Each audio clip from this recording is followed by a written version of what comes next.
Bienvenue à tous sur ce nouvel épisode de la review. Aujourd'hui, on va parler de données personnelles. J'ai la chance de recevoir deux alumni étant Ryan Touchent et Émeric Zou. Ça va être super. C'est parti. Les gars, on pourrait commencer par parler, peut-être, comme on disait tout à l'heure, Émeric, du type de données qu'on collecte aujourd'hui. Toi, avec ton poste de product manager chez TikTok, tu vois un petit peu toutes ces données passer. Quel type de données on collecte ? Ouais, donc quand on parle des données, c'est un sujet assez vaste. Mais je pense qu'il y a vraiment trois grandes familles. La première famille, c'est juste les identifiants. En général, ils sont cryptés, c'est-à-dire que c'est juste un identifiant pour identifier quelqu'un. Par exemple, moi, quand je commence à utiliser TikTok, j'ai un identifiant 1, 2, 3, 4, 5 et c'est juste mon identifiant à moi et c'est tout. Et ça me permet, par exemple, d'être traqué du coup dans le système interne de TikTok. Après, on a les identifiants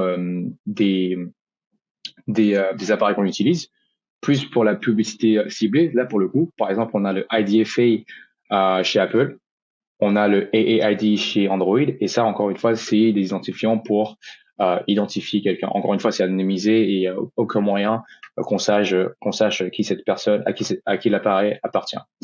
Maintenant, on a deux autres familles qui sont les plus importantes, je pense. C'est une, les données personnelles, et ça, c'est un sujet qui revient constamment. Et les données personnelles, c'est vraiment nom, prénom, adresse, localisation, job, données bancaires, toutes ces choses-là. Ça, c'est les données personnelles. Ensuite, on a les données, moi, ce que j'appelle données d'usage, et c'est les données qui sont générées lorsqu'on utilise un service. Par exemple, on prend l'exemple de TikTok. Moi, quand je regarde une vidéo, ça, c'est traqué par TikTok. Du coup, on peut voir le nombre de vidéos qui sont visionnées en une journée, le nombre de vidéos créées, le nombre de likes que j'ai fait, et ça, le cas d'usage, c'est tout simplement pour améliorer le produit, le service. Du coup, TikTok dans ce cas-là. Du coup, trois choses, voilà. Mais on se rend pas compte de à quel point elles sont collectées, combien de fois par jour, et la quantité, tu vois, vraiment énorme. Comme disait Ryan, dans tout le web, en fait, n'importe où on va aller, il va y avoir peut-être une petite quantité de données. Ouais, tout à fait d'accord avec toi. C'est la quantité de données qui sont collectées de nos jours, elles sont énormes et c'est en permanence. Tout ce qu'on utilise de nos jours, toutes les données sont collectées à travers la télémétrie. Maintenant, plusieurs choses. Moi, je pense que premièrement, même si il y a de plus en plus de données qui sont générées de nos jours, je pense que la quantité, on va dire la quantité par admettons un service fourni, elle est plus basse de nos jours, et ça, c'est grâce à la réglementation, par exemple, la RGPD. Parce que une des clauses de la RGPD, en fait, elle dit que les services qu'on design de nos jours, elles doivent être privacy by design, c'est-à-dire qu'elles doivent protéger l'utilisateur, les données personnelles de l'utilisateur de base. Et ça, un des piliers de ça, c'est d'uniquement collecter les données qui sont nécessaires pour fournir le service. C'est souvent des phrases du style Facebook vend nos données ou Google vend nos données. En fait, c'est pas vraiment ce qui se passe. C'est un peu, enfin, la phrase n'est pas véridique. En fait, Facebook voudrait jamais faire ça parce que les données que a Facebook, c'est une mine d'or. Ils ont vraiment envie des données et comme disait Émeric, les entreprises ont pas forcément envie de recevoir les données parce que les données, faut les gérer, faut les stocker, faut les maintenir. Enfin, ça fait plein de problèmes. En fait, ce qui se passe, c'est plus que Facebook a les données et Facebook va vendre un service de targeting à partir des données qu'il a récoltées, quoi. Totalement d'accord avec toi. Et juste pour revenir sur ton point, c'est exactement ça. Je pense que il y a eu beaucoup de controverses sur le sujet de Google, Facebook vendre nos données, et c'est totalement pas le cas. Je pense que c'est absurde de le dire vraiment. Une meilleure façon de transmettre ça, c'est de dire que Google et Facebook, ils monétisent nos données. Après, troisième sujet, c'est au niveau de la vente des données. Ça existe. Ce sont les data brokers qu'on appelle.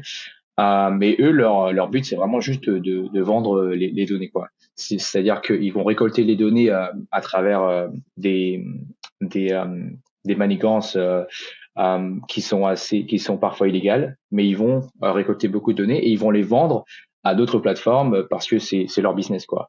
Maintenant, c'est pas des choses dans lesquelles les Facebook ou Google y participent, mais ce genre de business, il existe de nos jours. Après, il est pas aussi gros que le business de digital advertising. On parle de moins d'1 milliard de dollars par an, alors que digital advertising, c'est Je crois que c'est 500 milliards par an, je crois, un truc comme ça. Donc, c'est pas aussi gros que ça, en termes de business, la vente de données, quoi. Et comme tu disais, Ryan, moi, si je suis Amazon, même si j'avais les données Facebook, je pourrais rien en faire parce que ils sont designés par Facebook, pour Facebook. Et moi, il me faudrait une équipe de Facebook pour faire marcher. Et ça m'intéresse pas vraiment de vraiment acheter leurs données. Et Facebook, ça les intéresse pas de vendre leurs données également, quoi. Par exemple, quand j'étais chez Activision et King, à chaque fois que je voulais, moi j'avais un peu carte blanche comme j'étais data scientist là-bas, je pouvais voir un peu de données. Maintenant, si tu es un designer, donc tu connais la pointure de chaussures de ma daronne, c'est ça? peut-être pas à ce point, peut-être pas à ce point. Pas du tout à ce point quand même. Mais je pouvais voir par exemple combien de game rounds t'as joué sur Candy Crush par exemple. Mais je pense pas que ce soit néfaste, mais voilà. Mais ça c'est. Ça peut peut-être refléter l'étape psychologique de ma mère qui a fait 146 parties. Mais même si je peux link le nombre de game rounds à un identifiant anonyme. Je saurais pas qui c'était. Donc même comme ça, je ne saurais pas qui est la vraie personne. Et ça c'est grâce à la RGPD. Avant ça, je pouvais voir quelle personne exactement, nom, prénom, jouait tant de game rounds par jour. Mais avec la RGPD, jusqu'en 2018, ouais. Avec la RGPD, maintenant toutes les données sont anonymisées. Pour déchiffrer ces données-là, il faut une clé à laquelle personne n'a accès. En tout cas, aucun analyste n'a accès. Et ça, c'est gardé en interne, je crois. Et c'est uniquement accessible par des demandes des auditeurs, etc. Mais depuis la RGPD, une des grandes lignes, c'était l'anonymisation des données. Et du coup, toutes les données qu'on ingère dans nos bases de données, elles sont toutes anonymisées. Il n'y a aucun moyen de traquer. Voilà. Bien sûr, il y a plein d'autres choses. Et en termes et c'est marrant qu'on ait ce podcast aujourd'hui parce que en timing, c'est assez cool. C'est qu'aujourd'hui, la Commission européenne, ils ont finalisé du coup une nouvelle loi qui va porter sur, encore une fois, la protection des données, mais également la compétition, qui s'appelle le Digital Markets Act. Et ça, ils doivent juste se soumettre à un vote qui va arriver la semaine prochaine, je crois. Et ça, je pense que ça va être mis en place l'année prochaine. Et ça, pour le coup, ça va porter encore une fois sur les données personnelles, mais également sur la compétition. Et ça, c'est vraiment pour empêcher que les grosses plateformes du type Meta, Google, ils mettent des processus en place pour empêcher les startups ou les petites boîtes d'être compétitifs sur le marché, quoi. Mais après ça, c'est tout un autre sujet. Mais en Europe, je pense qu'on est très progressif en termes de réglementation sur la protection des données, sur la compétitivité, toutes ces choses-là. Et je pense qu'on est beaucoup plus en avance sur ça que les États-Unis qui sont totalement à la ramasse, quoi. Voilà. Aux États-Unis, il n'y a pas la moitié de ces lois-là. On peut collecter toujours, on peut. Ouais. Alors, je pense que un des avantages de la RGPD, c'est que, encore une fois, c'est que c'est unifié. C'est vraiment commun aux 27 pays dans l'Union européenne. Alors qu'aux États-Unis, il n'y a pas de loi au niveau fédéral, c'est-à-dire sur tous les États-Unis. Chaque État fait ce qu'il veut. Exactement. Je crois que dans les 50 États, je crois qu'il y en a quelques-uns qui ont des lois sur la protection des données. La loi la plus similaire à ce qu'on a aujourd'hui à la RGPD, c'est la CCPA en Californie. Du coup, lorsque j'étais à San Francisco, que je bossais chez Activision là-bas, il y avait tout un sujet autour de la CCPA. Je crois que c'est California Consumer Privacy Act, et c'est ce qu'on avait de plus similaire à la RGPD là-bas, quoi. Maintenant, c'est que en Californie qu'ils ont ça, quoi. Je pense que le Nevada, ils ont quelque chose de similaire, et les autres États, je sais pas. Mais voilà, c'est vraiment du coup à un niveau étatique qu'ils implémentent ce genre de loi de protection des données.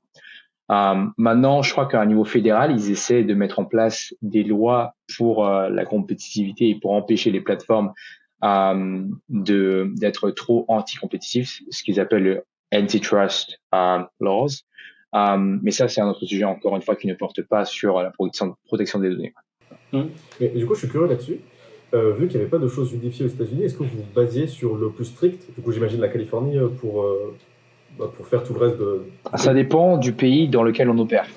Du coup, lorsqu'on opère, par exemple, si on a un utilisateur en Californie, on va se soumettre à la CCPA.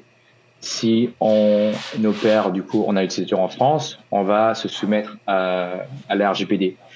Maintenant, si on est, je prends un exemple, en Virginia, dans l'État de la Virginie, maintenant, c'est beaucoup plus souple. Il y a beaucoup moins de comment dire, de barrières pour opérer là-bas en termes de publicité personnalisée, quoi. Du coup, ça dépend vraiment où est-ce qu'on opère. Voilà. Donc c'est vraiment un peu le Far West là-bas encore. Un peu, ouais, un peu. Mais je pense que ils devraient suivre. Enfin, j'espère pour nos chers amis de l'État de Virginie, ils devraient suivre. Mais voilà, ça reste le Far West. Ouais. En Europe, on est vraiment, encore une fois, les leaders en termes de réglementation sur la protection des données. Mais je pense qu'on peut parler aussi un peu des limites de RGPD. Enfin, en tout cas, c'est qu'on mesure aujourd'hui.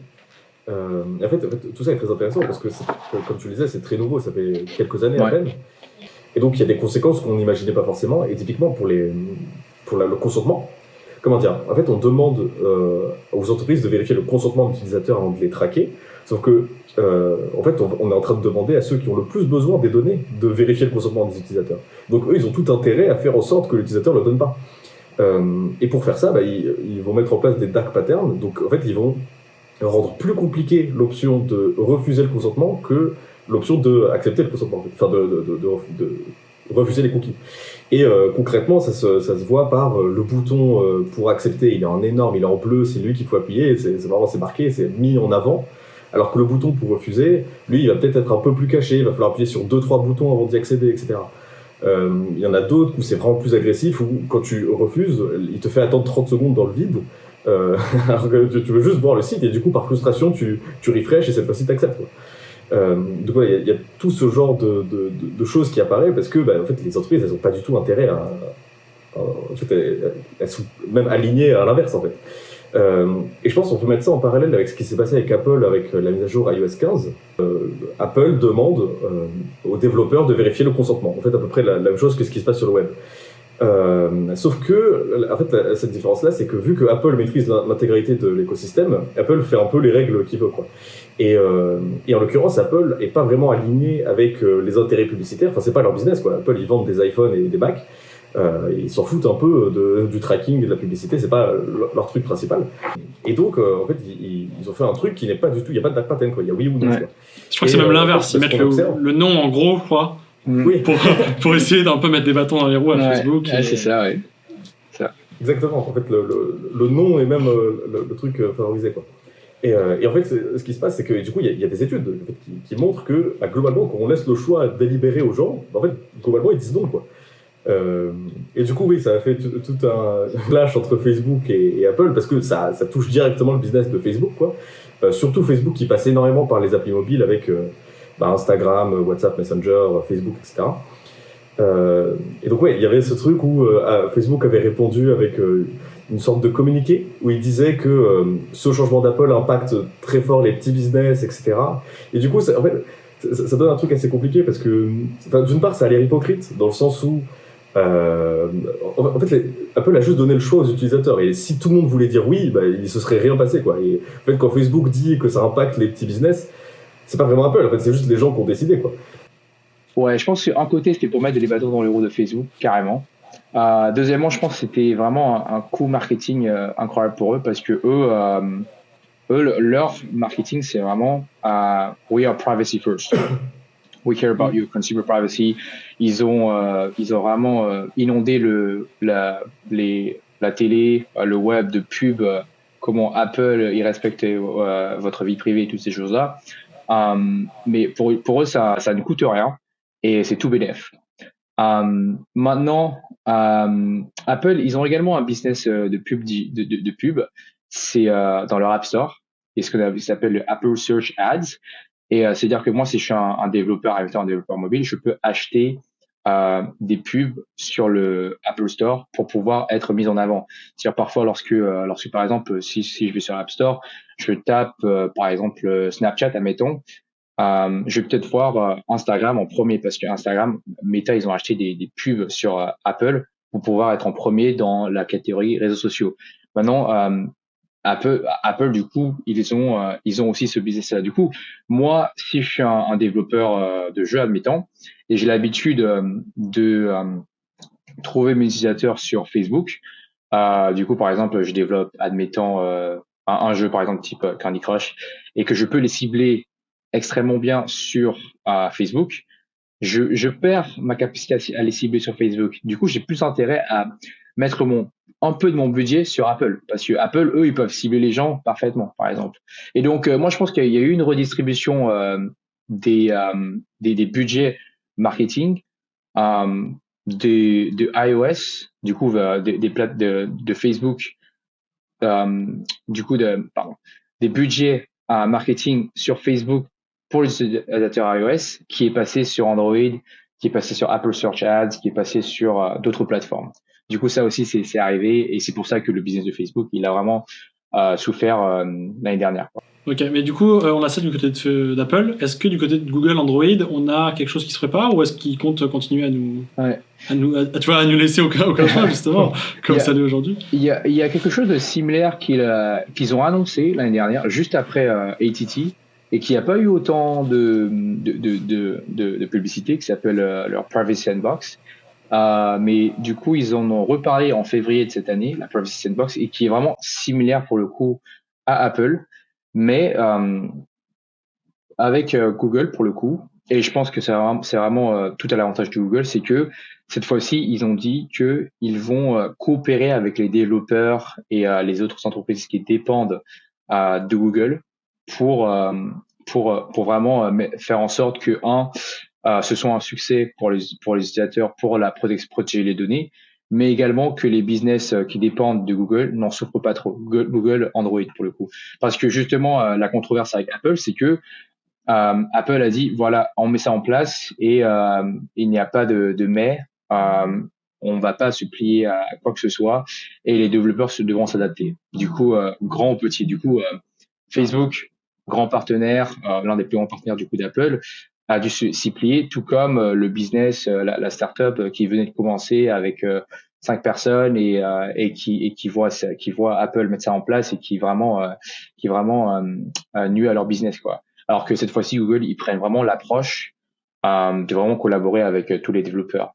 Et du coup, c'est vraiment une différence du coup de culture pour le coup entre Apple et Google pour un peu prendre une tangente où Apple, ils ont un peu cette capacité et cette influence à prendre les décisions eux-mêmes, alors que les boîtes du type Google ou Microsoft, ils vont plus collaborer avec les développeurs parce qu'au final, ils ont moins cette influence, moins c'est ce qu'on peut rappeler cette brain power pour vraiment faire ce genre de décision. On passe directement à ton rôle de product manager.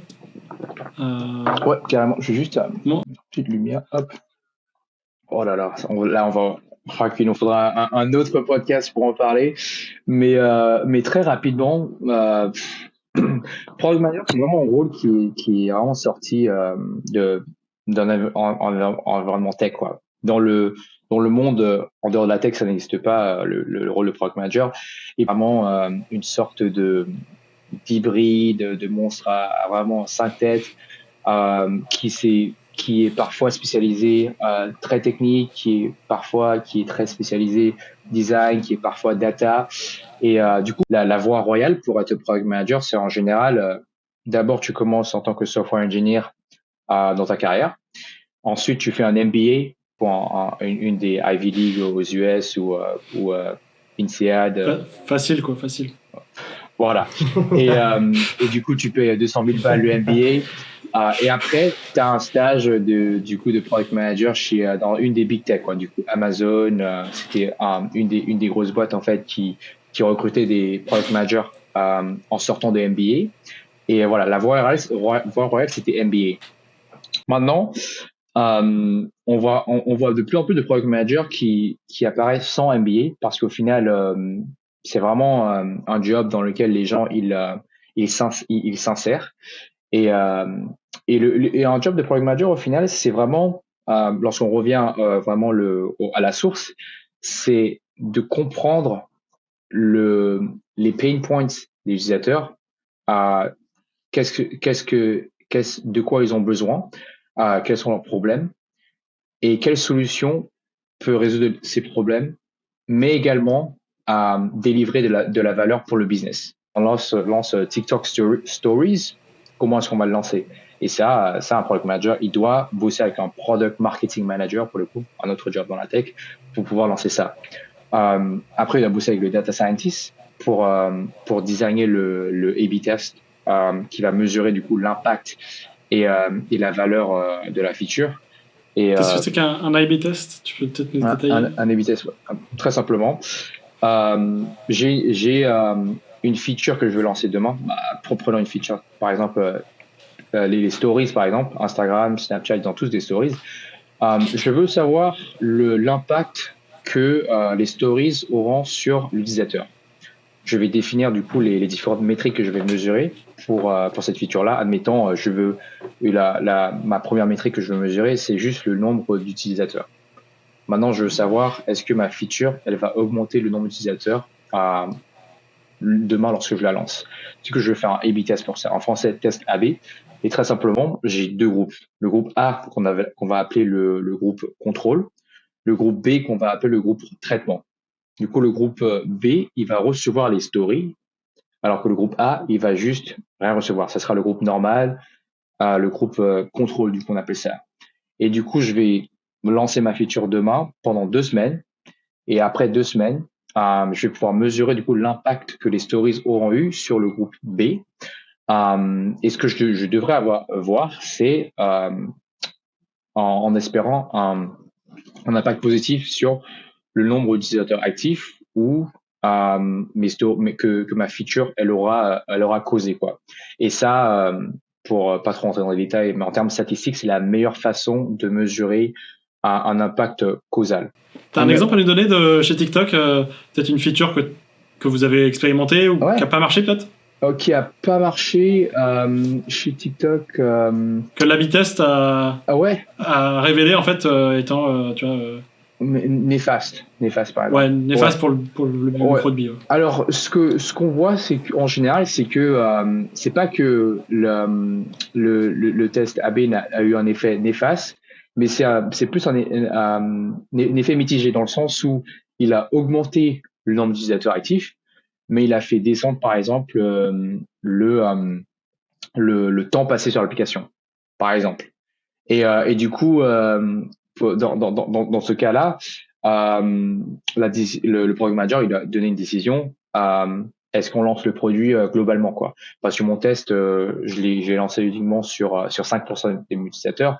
Est-ce que je lance globalement, même si j'ai plus d'utilisateurs qui reviennent sur l'application, mais ils passent moins de temps là-dessus? Et ça, c'est le job d'un product manager de faire ce genre de trade-off, quoi. Ouais, tu peux peut-être nous parler du coup de ton produit, toi, chez TikTok.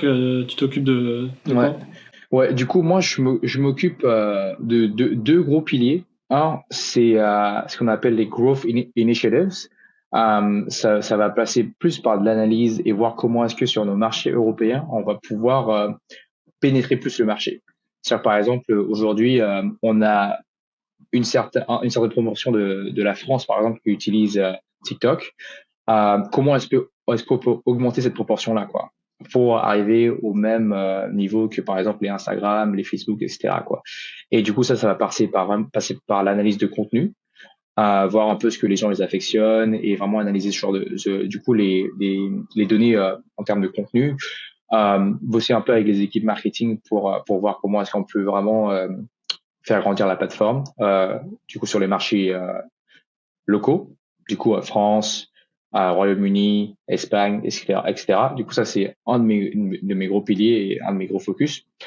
Deuxièmement, c'est plus sur la partie creator monetization. Et là, pour le coup, ça sert vraiment à lancer des features qui vont permettre aux créateurs de monétiser sur notre plateforme. C'est-à-dire que moi, si je suis un créateur, je vais sur TikTok. Quelles sont les différentes façons que TikTok m'offre pour générer de l'argent sur la plateforme? Ça peut passer par le live streaming, comme sur Twitch. Ça peut passer sur les utilisateurs, ils m'envoient ce qu'on appelle des tips. C'est-à-dire que moi, si je suis un utilisateur, je vois que j'aime bien ce créateur, je peux lui envoyer un tip comme si je tipais un serveur dans un restaurant. Ça peut passer par des collaborations avec des plateformes externes du type la vente de billets si c'est des créateurs dans le domaine de la musique. Du coup, on collabore avec des plateformes externes. Quoi d'autre? Ça peut être des programmes où on va récompenser les créateurs lorsque ils atteignent un certain seuil de vues sur leurs vidéos. Du coup, c'est vraiment toutes ces choses-là auxquelles on pense. Et il y a plein d'innovations qui apparaissent vraiment dans le domaine. On voit vraiment Instagram, YouTube qui innovent beaucoup dans ce domaine-là parce qu'ils sont un peu à la ramasse, mais on voit de très belles choses qu'ils font actuellement. Instagram, ils lancent vraiment beaucoup de features pour vraiment au bénéfice des créateurs actuellement. Donc c'est vraiment un domaine en constante évolution. Mais j'avais aussi un retour, moi j'avais vu qu'il y avait par exemple Hugo Décrypte, le fameux, sur TikTok, qui disait qu'il faisait des millions de vues tous les jours. Ouais.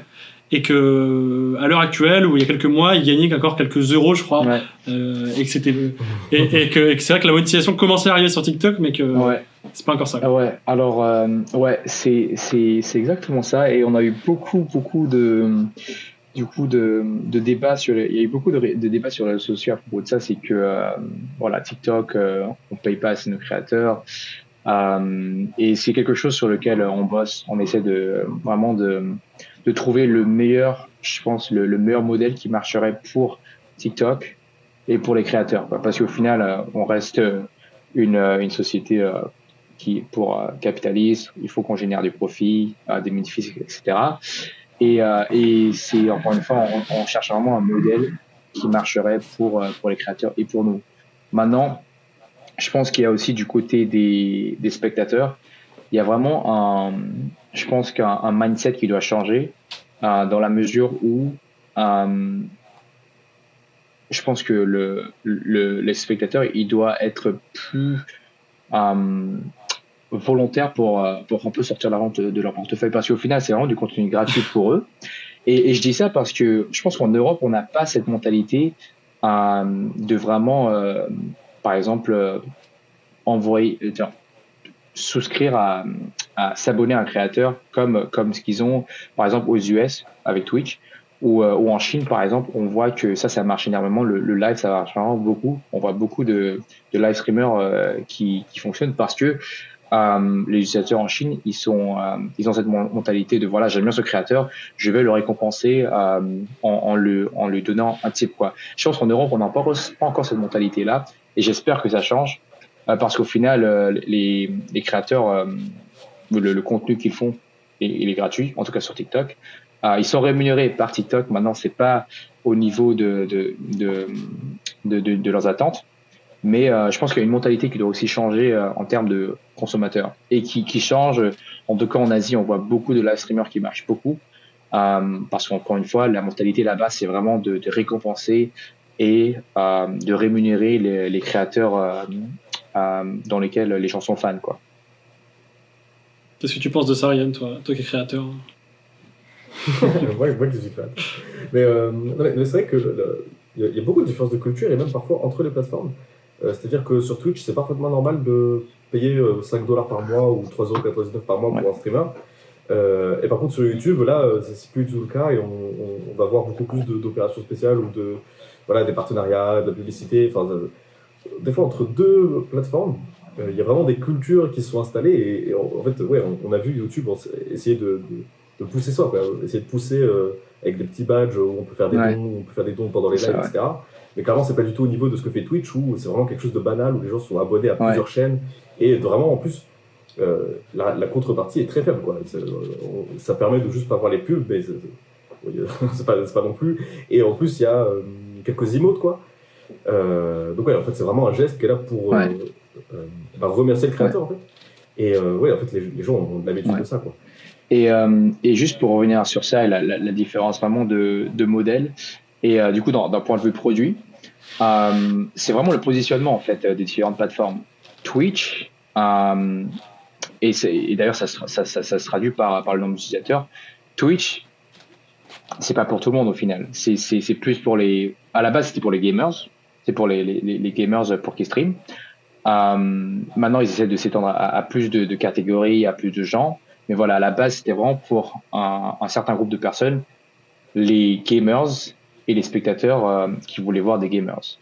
Maintenant, la différence, YouTube, ça avait plus un côté de voilà une grosse audience, quoi.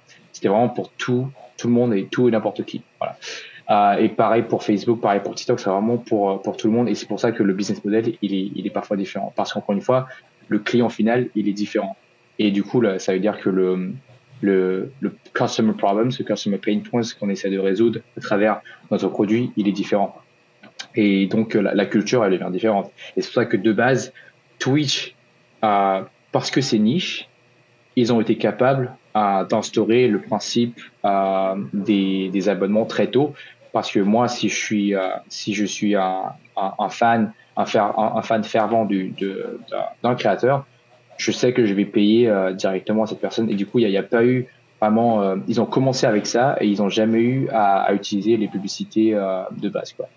Là, je crois qu'ils ont des publicités, pas sûr. Mais c'est pas du niveau de YouTube où vraiment là, tu vois 2 pubs de suite de 15 secondes et c'est juste insupportable. Mais voilà, c'est ça la différence aussi, c'est que du point de vue culture. Et est-ce que tu penses que s'il y avait plus de moyens de monétiser sur TikTok, enfin, en tout cas peut-être de manière plus élevée, etc., est-ce qu'il n'y aurait pas plus de création, plus de créateurs qui se lancent, plus de contenu, peut-être plus qualitatif, avec de moyens de production non, absolument. Moi, je pense que... Alors, ta question est intéressante, c'est parce qu'elle revient un peu à la motivation des créateurs. Pourquoi est-ce que les gens ils créent, tu vois? Et la motivation première, en tout cas de la grande majorité des créateurs, lorsqu'ils créent, c'est pas la monétisation. Je pense que c'est plus une motivation qui apparaît lorsqu'ils ont une certaine audience de plus d'une centaine de milliers de créateurs, de fans. Et c'est là qu'ils vont se dire, je vais peut-être commencer à penser à la monétisation. Mais de base, lorsqu'ils se lancent, c'est plus par passion, pour partager un peu ce qu'ils font, pour le fun, pour vraiment avoir un passe-temps, etc. De base, à travers nos user research, c'est vraiment pour ça que les gens ils se lancent de base. Et du coup, ils pensent à la monétisation après. Maintenant, pour répondre à ta question, est-ce que si on avait plus d'options de monétisation? Absolument. Par exemple, si demain on lance les abonnements, d'ailleurs, je crois que c'est live dans certains marchés, on aura beaucoup de créateurs qui voudraient se lancer. Et c'est pour ça qu'on a des plateformes du type OnlyFans qui marchent très bien. Parce que si leur but premier, c'est de monétiser à travers les abonnements et pour le coup monétiser leur corps ou d'autres choses, ils vont sur OnlyFans. Ils ont ça, quoi. D'ailleurs, petite question, Émeric, t'es allé faire pas de l'espionnage, mais t'es allé t'inspirer peut-être sur ces plateformes-là de la monétisation, comment ça fonctionne et tout? Oui, mais pas OnlyFans. Pas OnlyFans. Juste, mais j'ai des collègues qui l'ont fait pour moi, donc j'ai pas eu à le faire. Mais ouais, je veux dire, il y a quand même des collègues, les collaborateurs qui ont dû le faire parce que c'est important. Absolument. Et pour revenir au job d'un product manager, c'est vraiment de faire la recherche, du coup, ce qu'on appelle competitive research. Du coup, faire la recherche sur les compétiteurs, sur le marché, sur les différentes tendances et toutes ces choses-là. Donc, on a du coup des product managers qui le font. Moi, je l'ai fait pour d'autres produits. On a des user researchers qui le font également. Donc, oui, ça fait partie du job, absolument. Ouais. Et par exemple, quand vous voyez une feature qui marche bien chez un concurrent, est-ce que ça vous arrive de l'implémenter tout de suite? Ou est-ce que vous passez toujours par une phase de test avant pour vérifier qu'elle fonctionne chez vous aussi? Généralement, on passe par ça dépend du cas. Ça dépend du cas. Par exemple, TikTok Stories, par exemple, ça s'est lancé la semaine dernière d'ailleurs, TikTok Stories. Et Ryan, il n'est pas là encore. Il y a des stories. C'était lancé depuis en fin d'année dernière dans les marchés asiatiques et on l'a lancé la semaine dernière en Europe, ouais. Et voilà. Et ça c'est un exemple. Et c'est un exemple typique où voilà, Snapchat ils ont inventé les stories en 2016, je crois. Instagram ils l'ont copié en 2018 et nous on le lance uniquement en 2022. Et je pense que là, pour le coup, on l'a bien sûr testé de long en large Parce que le concept, ça reste des stories, mais on a apporté quand même notre propre petit twist aux stories. Vous verrez lorsque vous l'utiliserez, enfin si vous l'utilisez. Et on a dû le tester également. On a dû le tester également. Très bon on a dû le tester également. Pourquoi? Parce que tu vois, est-ce que déjà est-ce que ça marche pour notre plateforme? Ça a dû passer par plusieurs phases d'itération. Et ça, c'est parce que l'exemple que je donne des stories, c'est parce que c'est une grosse feature. Voilà, ça va bouleverser l'application. Pour le coup, pour revenir au sujet des métriques, on voit que les métriques, voilà, elles sont toutes positives. Mais par contre, pour d'autres features, des features un peu plus petites, par exemple, la taille d'un bouton ou des petites choses par-ci par-là, on va peut-être avoir parfois pas de tests. En général, on teste tout. Mais parfois, les tests sont plus courts ou il y aura en tout cas moins d'obstacles pour lancer la. Comment, en fait, en sortant de l'SE, tu arrives à embaucher chez Activision, chez King, chez TikTok? Comment tu arrives quel est toi je sais pas, ton mindset, quelles sont tes techniques peut-être aussi pour arriver à réussir ces entretiens? En gros, moi, en 2016, j'avais fait le double diplôme avec l'IX, Paris Saclay, etc. en data science. Du coup, j'avais fait ça et ça ouvre beaucoup de portes, évidemment. C'est-à-dire que du coup, je suis allé au forum de l'IX et j'ai pu parler du coup à plusieurs boîtes, dont King, du coup les développeurs de Candy Crush. Et voilà, je leur ai parlé. Ils m'ont dit de postuler sur leur site. J'ai passé je crois qu'il y avait 4 ou 5 rounds d'entretien. Ça s'est bien passé. Du coup, j'ai atterri à Barcelone, en stage là-bas, en data science. Le stage s'est bien passé. Je suis passé full time chez King. J'ai fait 2 ans à Londres avec King. Ça s'est très bien passé. Ils m'ont dit voilà, il y a une opportunité chez Activision à San Francisco, est-ce que tu veux y aller? Moi, je suis bien sûr, qui voudrait pas y aller? Oui, donc t'as pas hésité une seconde. Je suppose que c'est un bon niveau d'anglais aussi, peut-être. Un bon niveau d'anglais, oui. Et du coup, voilà, j'ai fait 2 ans à San Francisco chez Activision. Ensuite, après ça, je suis arrivé chez TikTok, je suis revenu à Londres. Mais du coup, voilà, c'est un peu mon parcours jusque-là, résumé. Mais je pense que c'est est-ce que tu es apte à faire le job? Est-ce que tu as les hard skills pour faire le job? Si ton job de data scientist, il faut que tu sois capable de faire ça, admettons, coder en Python, faire du SQL, faire de l'analyse des données, utiliser Super Notebook. Est-ce que tu sais faire ça? Ils vont te tester là-dessus. Ça, c'est les hard skills. Maintenant, deuxièmement, ils vont te tester sur les soft skills. Et ça, il y aura les requirements, ils vont être différents en fonction du job et du niveau. En stage, ils vont juste te demander d'être capable de bosser en équipe. C'est-à-dire qu'ils vont essayer de voir le feeling qu'ils ont avec toi. Et voilà, du coup, c'est vraiment, il peut te poser des questions sur un peu tes qualités, tes défauts, voilà, comment est-ce que tu penses, comment tu bosses en équipe, différentes situations dans lesquelles tu as été. Et puis c'est pour voir, est-ce que moi j'ai envie de bosser avec toi? Et tu peux être vraiment le candidat parfait. Si le mec il a pas envie de bosser avec toi, il va dire non. Et peut-être qu'il a un truc contre toi.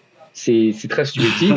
Maintenant, on passe maintenant, c'est marrant, maintenant on a des formations maintenant en interne pour vraiment supprimer ce qu'on appelle le unconscious bias. Mais vraiment, si le mec il t'aime pas, il va dire non. Et ça, il y a rien que tu puisses y faire.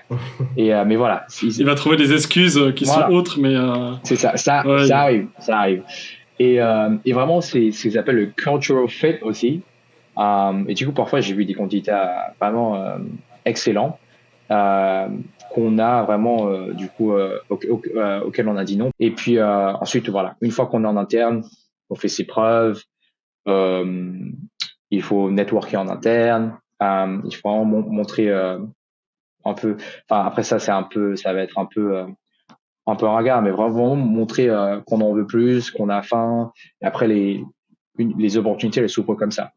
C'est vraiment moi le move aux États-Unis, c'était vraiment du coup mon VP of product, du coup c'est vraiment mon N+3 pour le coup.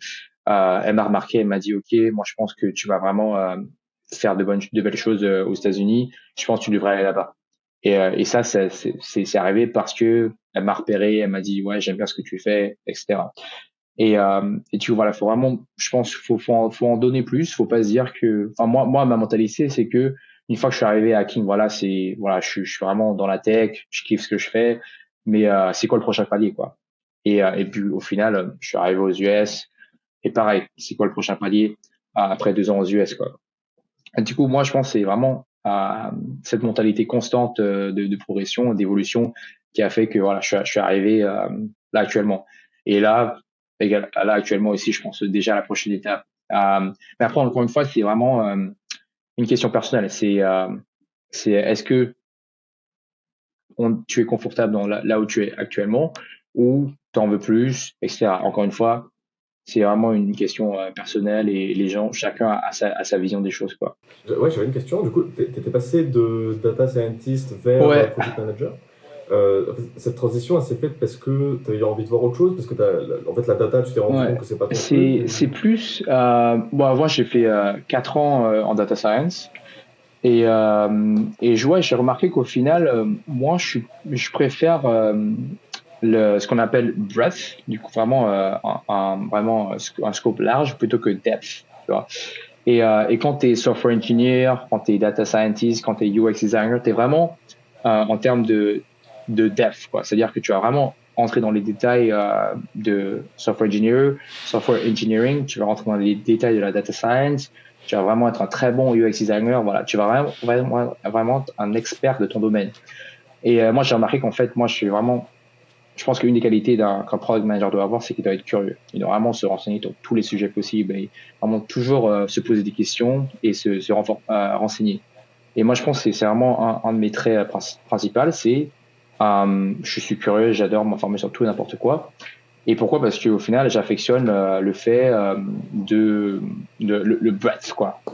C'est I prioritize breadth over depth.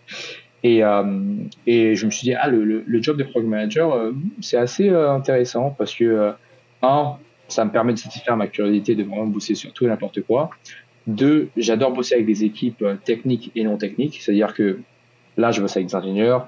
Tout à l'heure, je vais bosser avec des mecs dans l'équipe de vente, par exemple, ou des product marketers. Et ça, c'est vraiment un truc... c'est vraiment le côté que je réflexionne du product management, quoi. Et la transition, elle s'est faite chez Activision, où du coup j'ai dit à ma boss que ouais, j'aimerais bien explorer ça pour le coup, et du coup elle m'a mis sur certains projets où du coup j'étais non seulement data scientist mais également product manager pour un peu m'insérer dans le domaine.